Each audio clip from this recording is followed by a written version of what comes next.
While we were talking with the organizers, we agreed that we know Spice Diana is an artist that probably crosses over to all ages. The youths listen to her, the children have seen some of her music being performed for children, and also the adults. So the fact that this show ends at midnight, it is not a show that is going to entertain children. We have agreed on that because it ends at midnight. Shows that are meant for children are those that end at exactly 6. Probably they start at around 1 and end at about 6. So that by 9 or 8, they are already at their homes sleeping. So we shall not allow any child to access this premise. Of course, there are children who look like adults. There we might not know whether this is a child, but there are those you see that they are children. Someone can be 15 or 14, but they look 19 or 20. So we might not necessarily ask for national IDs or IDs, but our teams will be on the lookout for those that look like children, and they will not be allowed in the premises. Yes, nti mwala kuchali mu Freedom City abazadde bwe bajja okulaba fireworks n'abaana baabwe ekintu ndowooza ekibadde kijja kibeerawo nga batandika omwaka, naye tewali yeeteekera buzibu kubeerawo, era tukanyiza n'abategesi nti abaana basigale ewaka kuba ekivulu kino kiggwa ssaawa 6 okusinziira ku clearance gye bafunye mu KCCA. Ate tukimanyi bulungi nti muyimbi nga ye Spice Diana ayimbira abaana abato, ayimbira abantu abakuzeemu ku myaka n'abantu abakulu. So music ye teyandibadde mu byeri baana, naye tukiraba nti obudde bwe babadde ekivulu okuggwa omwana talina kuba nti ali bwere. Tukuutira abazadde ku making sure abaana baabwe tebajja ku kivulu kino, nti security eri bulindaala oku making sure nti oyo yenna kuba tetugenda kusaba national ID ng'oyingira ekifo kino oba ID, oyo yenna anaalabika ku maaso nti muto ajja bba agaanibwa okuyingira. Of course wali abaana ba myaka 14 12 ng'alinga owabiri, naye oyo yenna gwe tunaalaba nti muto ajja batakkirizibwa kuyingira kivulu kino. So eyo warning etuwadde abazadde n'abaana abaagala okwenyigira mu kivulu kino okwewala ebyaliwo emabega. Tiza mu kuliko omwaka erinnya nze Assistant Superintendent of Police Luko Oyesigire, zamyuka omwogezi wa polisi wano mu Kampala n'emiriraano.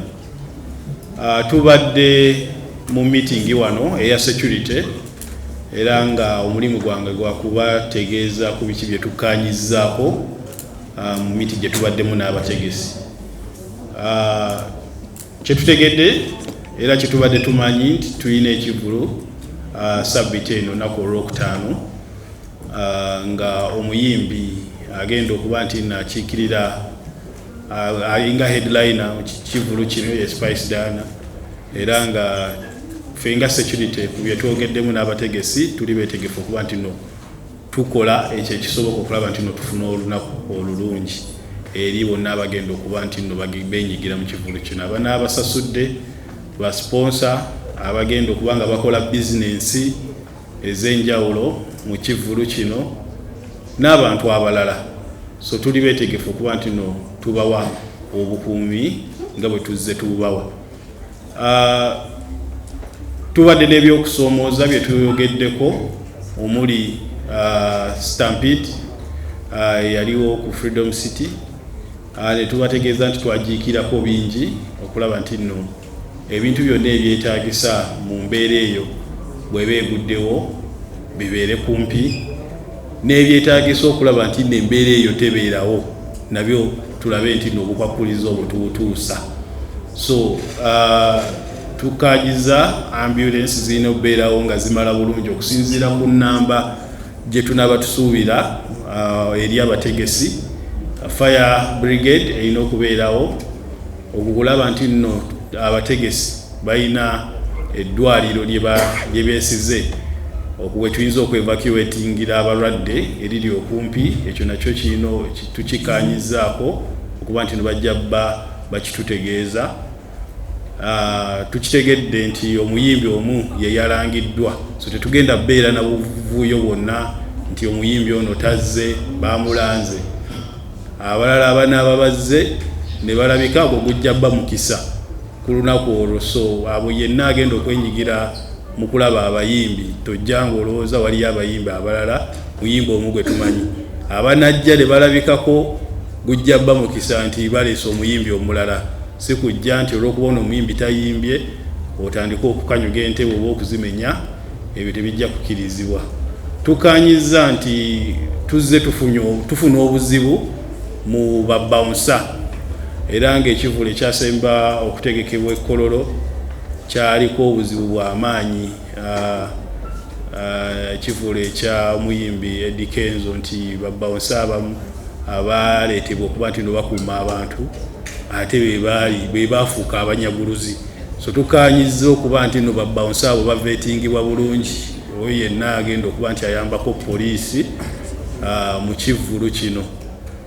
N'ekirala kye tukanyizaako kyekyokuba nti buli ayingira mu kivulu kino oba muyimbi ayina okuba nti naakeberebwa. Tufuna obuzibu nti abayimbi bajja n'abantu ne baleewa security yaffe obuzibu mu kubakebera. So buli muyimbi agenda okuba nti no yenyigira mu kivulu kino, buli VIP agenda okwenyigira mu kulaba ekivulu ayina okukkiriza okuba nti no akeberebwa. Abantu abapaakinga obubi emmotoka, okwewala embeera eyo okuba nti n'emmotoka zibbibwako ebintu oba emmotoka okuggala emiwaatwa abantu gye bayinza okuddukira nga bafunye obuzibu, tugenda tuzisika nga tuzitwala ku poliisi. Era oyo yenna gwe banaabasikidde emmotoka ajja asasula engassi ne ssente za breakdown okuba nti nno etowinze emmotoka ye. So tuli beteefuteefu okuba nti no tukwatagana n'abategesi, naye nga meeting esembayo ejja kubeera ya Thursday okuba nga tukakasa ebyo byonna ebyogeddwako olunaku olwaleero nti bituukiriziddwa eri abategesi. So tujja tubategeeza ebisingako we wanaabeerawo obusobozi olunaku olwokutaano, naye nga bo clearance zonna baziina kyetutegedde okuva mu KCCA n'ebitongole ebirala nga kwotadde ne poliisi. Era ng'obukumi tuli beetegefu bubawa nga tuli ne ttiimu zaffe okuva mu counter terrorism, ttiimu okuva mu 99 police, military police, tulina mujalaba abamagye nabo nga tukola nabo okuwa obukuumi eri abantu, ne komponenti ey'abambega okulaba nti nno tulwanyisa ebikolwa eby'obubbi mu kivulu kino nga ne wabweru w'ekivulu kuba bwe tutera okufuna obuzibu. Mwebale nnyo, mwebalire ddala.